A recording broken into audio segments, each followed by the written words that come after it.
Орусиянын жарандыгын алган Борбор Азиялык мигранттарды согушка жөнөтүү сунушталды.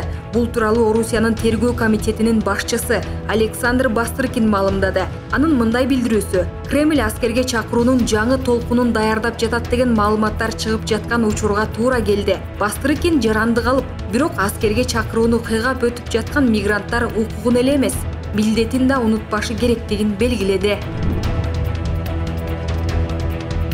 Ырчы Айгерим Расул кызы балдар үйү менен карылар үйүнө барды. Бул тууралуу Ырчы Айым өзүнүн социалдык тармактагы баракчасына жазды.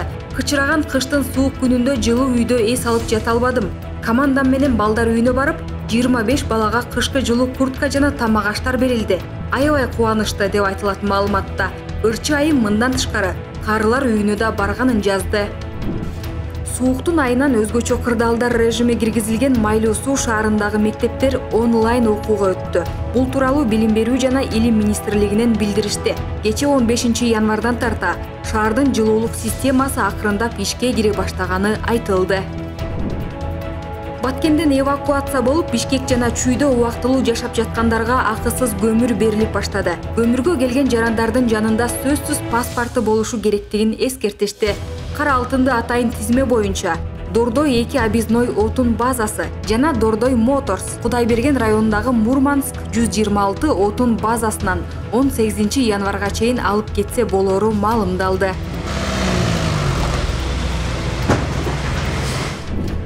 Оштогу киши өлтүрүү жана уртокмокко алуу 2 кылмыштуу топтун арасында болгон. Бул тууралуу Ички иштер министринин орун басары Нурбек Абдиев маалымдады. Анын айтымында кылмыштын бардык фигуранттары мурун соттолгондор. Оор кылмыштын уюштуруучусу Женго лакап аты менен таанымал Кадырбек Досонов экени айтылууда. Ал 2 айга убактылуу кармоочу жайга киргизилди.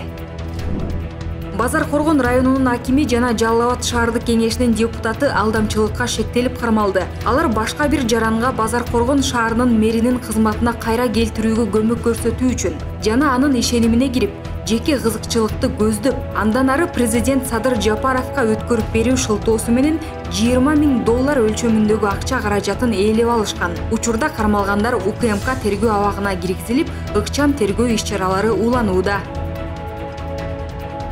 My name is Amy Emmerich and I'm the CEO of the Miss Universe organization. Алам периси сынагынын башкы директору Эми Эммерих Кыргызстандын өкүлү Алтынай Ботоярованы Казакстандан келген деп тааныштырганы үчүн кечирим сурады. Эммерих өз сөзүндө кийинки жолу этият болобуз деп убада берип, кечирим сурообузду кабыл аласыздар деп үмүттөнөм деп айтты. УКМКнын төрагасы Улуттук бокс федерациясынын вице-президенти Камчыбек Ташиев 16-27 январ күндөрү Таиланддын Бангкок шаарында өтө турган Азия чемпионатына катышуу үчүн жөнөп жаткан спортчуларга жолугушту. Аталган чемпионат 22 жашка чейинкилер арасында өтүп, Кыргызстандан 12 мушкер, 3 машыктыруучу жана 1 калыс бармакчы. Бүгүн залкар калемгер Кыргыз эл баатыры Төлөгөн Касымбековдун туулган күнү. Жазуучунун көзү тирүү болгондо 92 жашка толмок. Төлөгөн Касымбеков 14 жашында атасынан айрылып, апасы экөө кыйын турмушту башынан өткөрүп жетилген. Залкар жазуучунун алгачкы чыгармасы Кичинекей жылкычы повести болгон. Кийин Алымкан, Адам болгум келет повесттери, Келкел, Баскын, Кыргын романдарын окурмандарга сунуштаган. Андан соң 40 жашында атактуу Сынган кылыч тарыхый романын жазган.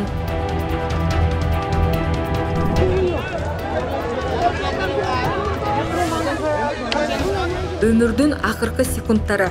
Интернетте Непалда кыйраган учактын салонунан тартылган видео тарады.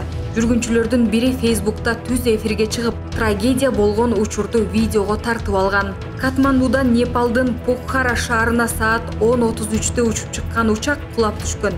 Маалыматтарга караганда борттогу 72 адамдын бардыгы көз жумган.